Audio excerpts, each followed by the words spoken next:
हे hello everyone, Anisha hair. जैसा कि आपको पता है, हम अपने DSSP की सीरीज़ जो है उसे पढ़ रहे हैं, अपनी कंटिन्यू कर रखी है हमने सीरीज़। और 8th क्लास का चैप्टर जो है 1 हमने कल कंप्लीट कर लिया था। जिसने जो है DSSP की तैयारी अब तक शुरू नहीं की है, उसके लिए जो है ये बिल्कुल एक रामबाण क्लासेस की तरह है। आपको जो है पूरी प्लेलिस्ट का लिंक जो है डिस्क्रिप्शन बॉक्स में मिल जाएगा। आप वहाँ से जो है free of cost without any fees जो है तैयारी कर सकते हैं। मेरे साथ जो है फुल NCERT आपको करने को मिलेगी। यहाँ पर मैं एक एक जो है NCERT का कंसेप्ट आपको पढ़ा रही हूँ। और ये जो है आपके पास CTET में भी बहुत ही ज़्यादा हेल्पफुल है आपके लिए, क्योंकि CTET 2023 जो है वो जुलाई के अंदर है। तो जिसका नहीं है, क्योंकि DSSP के फॉर्म के लिए भी आपको CTET ज़रूरी है देना, क्लियर करना, तो आप वो क्लियर कर सकते हैं इन क्लासेस से, आई गारंटेड। ठीक है, तो ये चीज़ गारंटी लेती हूँ मैं इस चीज़ की कि आप क्लियर कर सकते हैं। CTET हुआ चाहे फिर DSSP हुआ, क्योंकि NCERT से बाहर नहीं आएगा। लेकिन NCERT की एक एक लाइन आपको पढ़नी होती है, और वो आप पढ़ोगे तो उसमें आपका टाइम बहुत ज़्यादा चला जाता है। मैं उस टाइम को आपका सेव करने की कोशिश कर रही हूँ। ठीक है, तो ज़्यादा से ज़्यादा इस क्लास को शेयर करें, सो डैट कि आपके फ्रेंड्स या आप जो भी है फ्रेंड सर्कल में वो अच्छे से इसकी तैयारी कर पाएँ। अभी ये देखिए चैप्टर नंबर 2 आज हम स्टार्ट करते हैं without wasting our time with full motivation. क्या है हमारे चैप्टर का नाम? Microorganisms. जो कल हमने पिछली क्लास में जो हमने पढ़ा था उसमें क्या था, माइक्रो ऑर्गेनिजम्स बताए थे मैंने कि होते हैं छोटे मोटे कीड़े मकोड़े। लेकिन आज हम पढ़ेंगे कि भाई ये हमारे फ्रेंड हैं या हमारे दुश्मन हैं। फ्रेंड होता है दोस्त, और फो होता है हमारे दुश्मन। ठीक है, तो ये दुश्मन है या दोस्त हैं, वो चीज़ आज हम देखेंगे। हिंदी भाई मेरी इतनी अच्छी नहीं है, क्या पता मैं गलती की। ठीक है, तो ये देखो, वैसे तो सही लिखा, मुझे पता है कुछ वर्ड्स तो आते ही हैं, मतलब थोड़ी बहुत कमी में है। कभी आजकल हिंदी मीडियम के स्कूल है नहीं, तो ऐसा ही है। ओके, सो देखो, माइक्रो ऑर्गेनिजम्स को आप माइक्रोब्स भी बोलते हैं। ठीक है, माइक्रोब्स भी क्यों बोलते हो? क्योंकि ये माइक्रो ऑर्गेनिजम्स माइक्रोस्कोप की हेल्प से देखे जाते हैं। माइक्रोस्कोप की हेल्प से, माइक्रोस्कोप जो होता है ना आपके पास, जो छोटी चीज़ों को बड़ी करके दिखाता है। ठीक है, पार पता नहीं इसको दूरदर्शी क्या बोलते हैं, आई डोंट नो हिंदी में क्या बोलते हैं। तो माइक्रोस्कोप जो होता है ना, वो आपके पास छोटी चीज़ों को बड़ी करके दिखाता है, वो होता है माइक्रोस्कोप। ठीक है, अब आपके पास जो है ना, कुछ तो भाई हमें दिख जाते हैं नेक्ड आइज से, मतलब बिना चश्मे के, बिना माइक्रोस्कोप के हम देख सकते हैं। तो वो होते हैं, जैसे हमारे ब्रेड है, ब्रेड पे फंगस लग जाती है, ठीक है, फूई जम गई, तो वो भी एक माइक्रो ऑर्गेनिजम्स होते हैं। लेकिन कई जगह पे हमारे पास, जैसे केक है, केक फूल जाता है, हम बनाते हैं जब उसमें ईस्ट ऐड करते हैं, ये ईस्ट होती है, वाई इसमें साइलेंट होता है। ठीक है, अब ये जो ईस्ट हमने इसमें ऐड की है ना, ये हम नहीं देख सकते भाई इसने कैसे ग्रो किया। दही है, दही जम गई है, हमने थोड़ा सा उसमें खट्टा डाला और वो जम गई है, लेकिन हम उसे देख नहीं सकते कि कैसे उस बैक्टीरिया ने अपने आप को जो है फैलाया। तो उसके लिए हमें चाहिएगा माइक्रोस्कोप, और इसीलिए इनका नाम है माइक्रो ऑर्गेनिज्म, क्योंकि ज़्यादातर जो माइक्रो ऑर्गेनिज्म इन्हें हम देख नहीं सकते। किससे? नंगी आँखों से। इन्हें बोलते हैं नेक्ड आइज। नेक्ड आइज से, यानी कि नंगी आँखों से हम उन्हें नहीं देख सकते, नेक्ड आइज। ठीक है, अब माइक्रो ऑर्गेनिजम्स 4 तरह के होते हैं भाई। नाम बिल्कुल बहुत इंपॉर्टेंट है, इस चैप्टर में भी नाम है, बायो सारी नाम की बनी है। बैक्टीरिया क्या होता है, फंगस क्या होता है, फंगाई, और जो प्रोटोजोआ वो क्या होता है, और एल्गी क्या होता है। ठीक है, प्रोटोजोआ, फंगी, एल्गी और बैक्टीरिया। ठीक है, वायरस क्या होते हैं? वायरस आपके पास एक बॉडी से दूसरी बॉडी में चले जाते हैं, तो ये आपके पास या फिर आपकी बॉडी के अंदर ही जो है पनप जाते हैं, ये वायरस होते हैं। पर आपको जो याद रखना, वो क्या याद रखना, इसमें देखो क्या, जैसे आपके पास कोल्ड है, फ्लू है, ये सारे जो है आपके पास वायरस से होते हैं। इसकी एक टेबल है, वो टेबल आपको याद करनी है। यहाँ पर तो वैसे दे रखा है, बट टेबल में भी है, सारा समराइज है। पोलियो है, चिकन पॉक्स है, ये सारे भी वायरस से होते हैं भाई आपके। लेकिन मलेरिया और डिसेंट्री, डिसेंट्री क्या होता है भाई आपका, जैसे आप फ्रेश हो रहे हो, या फिर आपके जो मुँह से भी जैसे कई बार खून आ जाता है, फ्रेश होते टाइम खून आ जाता है, तो ये ब्लड का आना आपके पास डिसेंट्री होती है। ठीक है, और मलेरिया जो होती है, डिसेंट्री और डायरिया में वही फ़र्क होता है। डायरिया में पानी की कमी हो जाती है, जिससे लूज मोशन लगते हैं। डिसेंट्री में ब्लड आता है, ध्यान रखना, इसमें क्या आता है, ब्लड आता है आपके अंदर से। ठीक है, ब्लड आता है इसमें। मलेरिया क्या होती है? मलेरिया आपको पता ही है, जो मच्छर की वजह से हो जाती है भाई मलेरिया हमारी बॉडी में। और ये किसकी वजह से होती है? बैक्टीरिया नहीं है, ये प्रोटोजोआ। भाई ये पेपर में बहुत बार पूछा गया है, मलेरिया किसकी वजह से होता है, आप तुरंत टिक कर दोगे इसमें। ऑप्शन ये, तो मैंने कोई पेपर दिया था उसमें था बैक्टीरिया है, वो था, वायरस पूछा गया था, और प्रोटोजोआ था, और एक प्लाज्मोडियम वगैरह या राइबोजियम कुछ ऐसा दे देते हैं। तो प्रोटोजोआ पे टिक करना, ध्यान रखना भाई, बहुत बार पूछा गया है क्वेश्चन तो पेपर में। और एक उसका कुछ यहाँ से ट्यूबरक्लोसिस का, टीबी का, तो ये देखो टाइफाइड और टीबी का। टाइफाइड और टीबी जो है ये बैक्टीरिया से होते हैं भाई, ध्यान रहेगा। डिसेंट्री और जो मलेरिया है वो प्रोटोजोआ से होता है। टाइफाइड और जो ट्यूबरक्लोसिस यानी कि टीबी है वो बैक्टीरिया डिजीजेस हैं। क्लियर? ठीक है, अब हम देखते हैं आगे। अब आपके पास देखो भाई, कुछ हमारे दोस्त हैं माइक्रो ऑर्गेनिजम्स, मतलब जो हमारे लिए अच्छे हैं, और कुछ हमारे दुश्मन हैं। ठीक है, तो देखो दोस्त कौन है और दुश्मन कौन है। तो माइक्रो ऑर्गेनिजम्स, दारू, अल्कोहल बनाई जाती है भाई, उसमें भी बैक्टीरिया। दही है, दही बनाई जाती है, उसमें भी बैक्टीरिया। हमें एंटीबॉडीज़ जो हमारी बॉडी के अंदर बनती है वो भी बैक्टीरिया से बनती हैं। हमें एंटीबायोटिक्स दे देते हैं डॉक्टर, वो भी बैक्टीरिया से बनते हैं। तो ये तो हुए हमारे दोस्त। लेकिन ब्रेड पे फंगस जम गई, ये हुआ हमारा दुश्मन। ठीक है, ऐसे ही बहुत सारी चीज़ें होती है। दीमक लगना, ये भी दुश्मन है, कपड़ों को भी खा जाता है। ठीक है, तो ऐसे है, लेकिन इन्हें हम पढ़ेंगे अब साइंस की लैंग्वेज में, क्योंकि हमें पेपर साइंस में देना है। तो सबसे पहले क्या बैक्टीरिया जो माइक्रो ऑर्गेनिजम्स है, क्या ये सिर्फ एक ही सेल के होते हैं? तो नहीं, ये सिंगल भी हो सकते हैं, मल्टी सेलुलर भी हो सकते हैं। सिंगल सेल का मतलब होता है जो सिर्फ एक ही सेल से बने हों। ठीक है, और किसने डिस्कवर किया था इसको? रॉबर्ट हुक ने, मैंने आपको बताया अभी।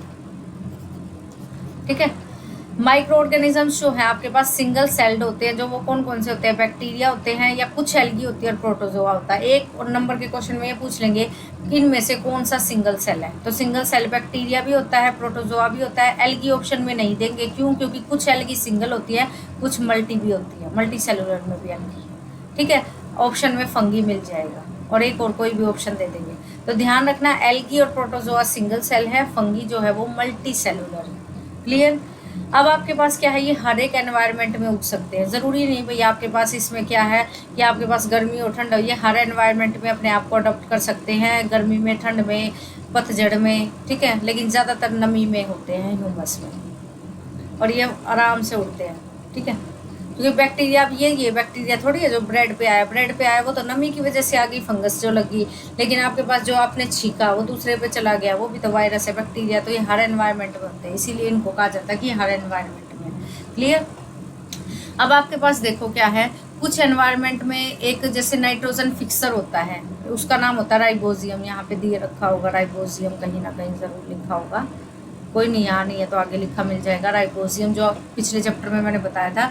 तो राइबोजियम जो होता है वो फिक्सिंग नाइट्रोजन के लिए होता है, सोइल की नमी को बढ़ा देता है। वो कौन सा बैक्टीरिया होता है? राइबोजियम। ये भी एक बैक्टीरिया है, राइबोजियम। ठीक है, अब आपके पास जो है कर्ड, दही कैसे बनी, ब्रेड कैसे बने, केक कैसे बने? तो दही में कौन सा एसिड वो होता है, बैक्टीरिया, ध्यान रखना, लैक्टोबैसिलस। कौन सा होता है भाई? लैक्टोबैसिलस। लैक्टोबैसिलस क्या होता है? आपने जो खट्टा दही में डाल दिया, वो पूरी रात जो आप छोड़ते ना, वो अपने आप को उगाता रहता है उसके अंदर, तो क्या बन जाती है उसकी? दही। लेकिन ये हमारी बॉडी के लिए बहुत अच्छा होता है, ये बैक्टीरिया हमारी बॉडी को, हमारे पेट को साफ रखता है, इसीलिए ये हमारे लिए अच्छा है। इडली है, भटूरे हैं, जो भी फुली हुई चीज़ें होंगी ना, केक है, स्पॉन्जी चीज़ें होंगी जो, उन सब में हमारे पास क्या होता है? एक बैक्टीरिया, उसका नाम होता है ईस्ट। क्या होता है? ईस्ट। ध्यान रखना इसको। ठीक है, ये केक वगैरह में उनको स्पॉन्जी बनाने के लिए यूज़ किया जाता है। रवा सूजी में मिक्स करते हैं, भटूरे बनाते हैं, दही मिलाई जाती है उसमें। तो ये अपना अपना वो होता है कि किसको किसको ऐड करना है। ठीक है, अब आपके पास है भाई एक सबसे बड़ी चीज़ है फर्मेंटेशन। ये आपके पास क्या होती है देखो, और इसको किसने डिस्कवर किया था? इसका नाम ध्यान रखना, लुईस पैस्चर ने। ठीक है, किसने डिस्कवर किया था इसको? लुईस पैस्चर ने। ठीक है, लुईस पैस्चर ने इसे डिस्कवर किया था 1857 में। ठीक है, इसमें क्या होता है भैया, आपके पास आप जो है ना अल्कोहल बनाते हो, दारू बनाते हो, और दारू जैसे सड़े हुए फ्रूट वगैरह से बना लेते थे पहले। लेकिन आजकल क्या करते हो, सीधा ईस्ट डाल देते हो। ईस्ट मतलब जो आपके पास अभी बताया मैंने, एक तरह से आप बैक्टीरिया है, उसे जो है आप इसमें ऐड कर देते हो, और उससे क्या होता है? सड़े हुई शुगर की तरह स्मेल आ जाती है। जो आपके पास शुगर होती है वो किसमें कन्वर्ट हो जाती है? अल्कोहल में कन्वर्ट हो जाती है। और स्मेल आपने सबने सूंघ के देखी होगी, फ्रूट जैसी सी या पता नहीं कैसी, तो वो स्मेल बन जाती है। मतलब दारू ऐसे बनती है भाई, फर्मेंटेशन से। ठीक है, लुईस पैस्चर ने डिस्कवर किया था। ज़रूर आएंगे, जो पेडागोजी कहते हो ना, ये पेडागोजी आती है भाई DSSB में। जैसे 100 नंबर का पेपर आएगा ना साइंस का, तो इसमें 80 नंबर की तो साइंस आएगी, 20 नंबर में आएगी आपकी पेडागोजी, जो कि लास्ट सेक्शन होगा, बिल्कुल लास्ट। डिसिप्लिन करके आते हैं, जब मैं लास्ट में बताऊंगी आपको सब कुछ। जब पेपर देने जाओगे ना, उससे पहले सारे PYQ करवा के ही भेजूंगी, डोंट वरी। ठीक है।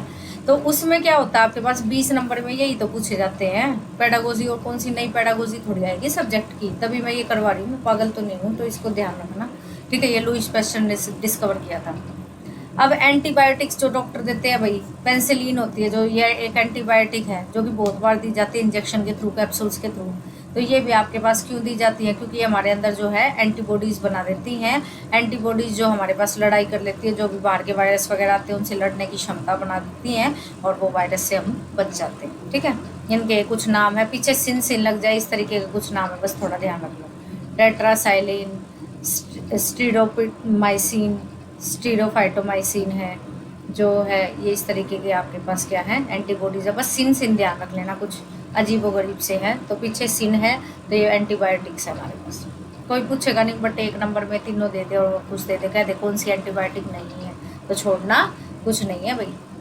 नौकरी लेनी है तो छोड़ना नहीं है, क्योंकि आसान चीज़ें तो सभी कर लेते हैं, हमें तो मुश्किल करना पड़ेगा अगर हमें कामयाब होना है तो। अब आपके पास क्या है, ये 1929 के अंदर अलेक्जेंडर फ्लेमिंग जो थे, उसने वही फंगी का आविष्कार किया था। उसने क्या किया था, देखा कि उसकी प्लेट में, जैसे ये जब ये एक्सपेरिमेंट कर रहा था डिजीज़ वगैरह का, बैक्टीरिया का, तो इसने देखा अलेक्जेंडर फ्लेमिंग ने कि वहाँ पर एक ना जैसे मोल्ड होता है, ग्रीन मोल्ड, मतलब जैसे ब्रेड के ऊपर जम जाती है धब्बा सा फंगी का 2-3 दिन के बाद, तो वो देखा उसने। तो वो उसने ये देखा कि इसकी वजह से और चीज़ें रुक गई है, मतलब और चीज़ें, और बैक्टीरिया नहीं आ पा रहे हैं, तो ये इसने यहाँ पर पेंसिलिन का जो है आविष्कार कर दिया, और फिर यहाँ से कैप्सूल और ये बना दी थी कि हमारी बॉडी में भी इसी तरह से ये हेल्पफुल रहेंगे कि और बैक्टीरिया को ये हटा देगी, ठीक है। और ऐसे ही एनिमल्स वगैरह में भी आप चेक करते हो, लाइव स्टॉक हो गया, पोल्ट्री फार्म वगैरह हो गए, तो एनिमल्स में भी यही चीज़ें चेक होती है। एंटीबॉडीज़ में ही वहाँ पे क्या होते हैं, वहाँ पे आपके पास एंटीबॉडीज मिक्स करके उनके अंदर इन्फेक्शन को चेक किया जाता है, ठीक है। कुछ डिजीज़ है जैसे ट्यूबरक्लोसिस, टीबी हो गया, कोलरा हो गया, चिकन पॉक्स हो गया, ये सारे वैक्सीनेशन से आप इन्हें बचा सकते हो भाई। वैक्सीन दी जाती है बच्चों को, पोलियो की दवाई। अब ये ध्यान रखना, एडवर्ड जेनर ने, इस चैप्टर में यही है ज़्यादा डिस्कवरी, 1 नंबर की यहाँ से पेडागोजी में पक्का मिलेगा आपको देखने को क्वेश्चन। एडवर्ड जेनर ने जो है स्मॉल पॉक्स का इलाज जो वैक्सीन दी थी वो 1798 में दी थी। मेन तो ये पूछे जाते हैं साइंटिस्ट के नाम, ये नहीं पूछेंगे कोई, ठीक है। तो ये होता है आपके पास वैक्सीनेशन। वैक्सीनेशन में क्या होता है, एंटीबॉडीज़ आपकी बॉडी के अंदर डाल दी जाती हैं। पोलियो में जैसे थोड़ी सी कि भैया अगर कल कोई ये बीमारी या वायरस हमारी बॉडी में आ जाए, जैसे आजकल कोविड में क्या किया था, कोविड में जो वैक्सीन बनी थी ना, वो इसीलिए बनी थी कि वो हमारी बॉडी के अंदर दे दिया जाता है उस तरह का कोई वायरस, कि कल को अगर ये वायरस हमारी बॉडी में ऐड कर जाए, बाई चांस एंटर हो जाए, तो हमारी बॉडी के अंदर एंटीबॉडीज़ बन जाती है उसके बचाव के लिए, और फिर क्या करती है, उस वायरस को दूर कर देती है, ठीक है। तो एंटीबॉडीज़ को बनाने वाले वायरस दिए वो वैक्सीन दी जाती है हमें। ये ना देखो, सोयल फर्टिलिटी के लिए अभी बताया था मैंने आपको राइबोजियम, तो राइबोजियम जो है नाइट्रोजन फिक्सर होता है और वो पूरी उसको मेंटेन करता है, ठीक है। ये नाइट्रोजन फिक्सिंग के लिए जो है, बैक्टीरिया का नाम भी ध्यान रखना, साइनोबैक्टीरिया, ब्लू ग्रीन एल्गी भी होता है इसका, साइनोबैक्टीरिया, ठीक है। अब आपके पास कुछ एनवायरनमेंट जो है, आपके पास माइक्रोब्स जो होते हैं, माइक्रो ऑर्गेनिजम्स, भाई हमारे एनवायरनमेंट को साफ़ सुथरा रखते हैं, क्लीन करते हैं। जैसे देखो आपने क्या किया, सब्जी वगैरह हुई, वेस्ट हुआ, कूड़ा करकट हुआ, ये सारा प्लास्टिक को छोड़ के जो भी है बायोडिग्रेडेबल है, तो सारा ज़मीन में मिल जाता है, सारा को ये माइक्रो ऑर्गेनिजम्स होते हैं, खा जाते हैं। कोई जैसे एनिमल ही एक्सपायर हो गया, मर गया, तो उसको भाई वहाँ पे मिट्टी में जो है ये छोटे छोटे जानवर खा जाते हैं, तो हमारा एनिमल जो है वो ख़त्म हो जाता है, उसके सारे डेड रिमेन्स वगैरह ख़त्म हो जाते हैं, आधी हड्डी वड्डी रहती है वो भी ख़त्म हो जाती है टाइम के साथ, तो सारी डिग्रेड हो जाती है। तो ये चीज़ें है कि आपके पास आपका एनवायरनमेंट साफ़ सुथरा रहता है इनकी वजह से। अगर ये ना हो तो सारे सड़े पड़े रहेंगे, तो आपके लिए भाई मतलब बहुत मुश्किल हो जाएगा ऐसे एनवायरनमेंट में रहना। कुछ हमारे लिए हार्मफुल होते हैं, जैसे डीमक लग गया तो ये हार्मफुल है भाई। पैथोजेंस में यही कुछ हेल्पफुल, जैसे डीमक का लगना इस तरह से कि हमारा खाना तो ख़राब करेंगे, कपड़ों को भी ख़राब कर देते हैं, लेदर वगैरह को काट जाते हैं, तो ये डीमक का लगना एक तरह से आप ध्यान रख सकते हो, ठीक है। और इनकी वजह से हमारी बॉडी में भाई बहुत सारी बीमारियां भी हो जाती हैं। तो कुछ बीमारियां होती है कम्युनिकेबल होती है, जो एक दूसरे को टच करने से और एक दूसरे के साथ रहने से, एयर से, हवा से, पानी से ऐसे ट्रांसफ़र हो जाए, उन्हें बोलते हैं कम्युनिकेबल, ठीक है। जैसे मैं बीमार नहीं हूँ लेकिन आप बीमार हो, चलो मैं अपने आप को बीमार कह देती हूँ, आप कहोगे आपको बीमार कह दिया भाई, मैं बीमार हूँ आप बीमार नहीं हो, ठीक है। मैं बीमार हूँ आप बीमार नहीं हो, और आप मेरे साथ बैठे हो, बाई चांस फिजिकली बैठे हो, अब तो ऑनलाइन हो तो कुछ नहीं होगा, मैंने कफिंग कर दिया, ऐसे खांस दिया या छींक दिया, तो आपको वो जो किसी ने पकड़ लिया उसको भी छींक लग गई, तो ये होते हैं आपके पास कम्युनिकेबल डिजीज, ठीक है। इसमें चिकन पॉक्स होगा, चिकन पॉक्स बहुत होता है, देखा होगा, एक को घर में हो जाए तो दूसरे को ज़रूर होता है भाई। कभी हमें हुआ था, छोटी थी जब मैं, तो हमारे घर में वो 2-3 को निकल के ही रहा था, 3-4 को निकल गया था हमारे ठीक है, पापा जी को भी हो गया था, मेरे बाद पारस को हो गया था, मेरे भाई को, तो ऐसे हो जाता है, ये मैंने देखा खुद। तो ये चीज़ें होती है, डिजीज़ कोलरा हो गया, चिकन पॉक्स हो गया, टीबी हो गया, फिर छींक वगैरह आना, तो उसको भी जो है सर्दी जुकाम लग गया, कोल्ड हो गया। ठीक है, कुछ होती है भाई हमारे पास कैरियर्स। कैरियर्स क्या होते हैं? मक्खी। नॉन कम्युनिकेबल वो होती है जो कि एक दूसरे से ट्रांसफ़र नहीं होती, जैसे कि एड्स है। एड्स से आपकी फिजिकल कनेक्शन, वो फिजिकल से कह रही हूँ, जो आपके पास नॉर्मल टच करते हो, आप हाथ मिलाते हो, तो इससे नहीं होती है, लेकिन ये बीमारियाँ हो जाती हैं, हवा से नहीं फैलती है। ठीक है, तो ऐसी बीमारियाँ होती हैं। वो 10th में पढ़ोगे, दोबारा आएंगे ये सारी चीज़ें, डोंट वरी। और बढ़िया तरह डीप में पढ़ लोगे तो ये चीज़ें आपके टिप्स पे हो जाएंगी, लेकिन साथ साथ क्लास को पढ़ते रहो। जिसने नहीं पढ़ी है, सीधा पूरी प्लेलिस्ट को 1 बाय 1 जो है एक क्लास को पढ़ दो अच्छे से। अब देखो कुछ जो आपके पास होते हैं कैरियर्स। कैरियर्स क्या होते हैं? जैसे ये मक्खियाँ होती हैं, वही गंदी चीज़ों पे बैठ गई और फिर हमारे खाने खुने पे बैठ गई, तो उस खाने को ख़राब कर दिया, ये चीज़ें होती हैं। ठीक है, जैसे कुछ ये आपके पास नाम ध्यान रखना है। एक तो एनोफिलस जो मॉस्किटो होता है ना, ये उसका होता है भैया आपके पास मलेरिया का। ये फीमेल होती है, जो मॉस्किटो की फीमेल है, उसका नाम होता है एनोफिलस, और ये जो इसके अंदर होता है मलेरिया में प्लाज्मोडियम होता है, ध्यान रखना है। ठीक है, और ये हमारे पास जो है मच्छर कहीं गंदी चीज़ पे बैठा है और हमारे ऊपर बैठ गया आके, बाई चांस तो हमें हो गया मलेरिया। एक होता है एडस। एडस जो मॉस्किटो होता है, ये आपके पास डेंगू के लिए होता है, तो इन दोनों से बच के रहना चाहिए। बचने के लिए अपने आसपास का एरिया साफ रखें, अपना हैंकी वगैरह रखें, क्लीन रहें, और पानी को कहीं भी इकट्ठा ना होने दें। देखो ये रिगो टेबल, ये याद रखनी है भाई। टीबी है, टीबी एक बैक्टीरिया है, और कैसे ट्रांसफ़र होता है? एयर से। मिसल्स है, चिकन पॉक्स है, पोलियो है, ये सारी जो है ये भी एयर से ट्रांसफ़र होते हैं, लेकिन ये वायरस है। बैक्टीरिया कौन कौन है? बैक्टीरिया से याद रखो, आपके पास सीटी स्कैन होता है ना, तो एक और टी लगा दो बस। कोलरा, टाइफाइड, ट्यूबरक्लोसिस, 2 टी वाली डिजीज़ है और एक सी वाली है, ये सारे बैक्टीरिया। ठीक है, हेपेटिटिस है, ये जो है वायरस है। इसमें क्या होता है? आपका एक पैर मोटा हो गया, हाथी जैसा हो जाता है, तो इस तरीके का कुछ ऐसा बीमारी है। मलेरिया जो है वो प्रोटोजोआ, ये बहुत इंपॉर्टेंट है, बहुत ज़्यादा, तो ये प्रोटोजोआ है। ठीक है, इनके आपको मैंने बता ही दिया कि कैसे है। अपने आप को दूर रखो, अपने आप को सेफ रखो। अगर कोई ऐसी बीमारी है फैलने वाली, तो अपने आप को आइसोलेट करके रखो, दूसरों से अलग रखो। क्लियर है? अब आपके पास रोबर्ट कोच है। रोबर्ट कोच ने जो है एक बैक्टीरिया है बैसिलस एंथ्रासिस, इसको जो है डिस्कवर किया था इसने। जैसा इसका नाम वैसा इसका काम। तो रोबर्ट कोच ने एक अजीबोगरीब जो है एंथ्रेक्स डिजीज़ है और बैसिलस एंथ्रासिस, ये वाला जो है आपके पास क्या किया था? बैक्टीरिया डिस्कवर किया था, जो कि ह्यूमंस के लिए, एनिमल्स के लिए, सब के लिए डेंजरस था। जैसे माउथ वगैरह की डिजीज़ हो जाती है एनिमल्स में, ये सारी पैरों में हो जाती हैं, तो ये बीमारियाँ होती हैं। ठीक है, क्लियर? तो ये है आपके पास कुछ और बीमारियां, जो कि सिट्रस है, कैंकर है, ये बैक्टीरिया है। जो है रस्ट ऑफ व्हीट, गेहूँ पे जो फंगस लग जाती है, तो फंगी बोलते हैं इसको। और जो भिंडी होती है, भिंडी की बेल होती है, उसमें वायरस आ जाता है, ये पत्तियाँ खा जाते हैं, जैसे कई बार बेल को खा जाते हैं इंसेक्ट्स, तो उन्हें बोलते हैं आपके पास। या पीली पड़ जाती हैं, तो वो भी वायरस की वजह से होती है। ठीक है, येलो वेन बोलते हैं उनको, कि पीली पड़ गई। अब फूड पॉइजनिंग देखो भाई क्या होता है इसमें। अब कुछ नहीं बचा, अब चैप्टर हो गया पूरा। आपने कहीं पे पार्टी वार्टी में गए भाई, वहाँ पे मक्खी वगैरह बैठ गई इधर उधर, और खाने को जो है वो कर दिया, ख़राब कर दिया, तो आपको हो गया उल्टी दस्त। उल्टी दस्त होना फूड पॉइजनिंग होता है। ठीक है, कि आपकी बॉडी में कोई टॉक्सिक चीज़ पहुँच गई है, उसे बोलते हैं फूड पॉइजनिंग। इससे ज़्यादा इसमें कुछ नहीं आएगा, जो आता है वो मैं आपको सारा बताती हूँ। अब आपको क्या करना है भाई? क्या ऐसा फिर हम अपनी चीज़ को कैसे सेफ रखेंगे भाई? ब्रेड है, ब्रेड ख़राब होने लग गया ऐसे, तो क्या हमारे पास ब्रेड नहीं रख सकते? हम 2 दिन के लिए रख सकते हैं। क्या हमारे पास जैम है, सॉस है, तो ऐसे कैसे रखेंगे? तो उनके लिए हम यूज़ करते हैं प्रिजर्वेटिव्स। ठीक है, क्या यूज़ करते हैं? प्रिजर्वेटिव्स। उन्हें बोलते हैं केमिकल मेथड। क्या बोलते हैं? Chemical method. तो इसमें क्या करते हैं? तो एक्स्ट्रा तेल डाल देते हैं, या एक्स्ट्रा नमक डाल देते हैं, एक्स्ट्रा मीठा डाल देते हैं।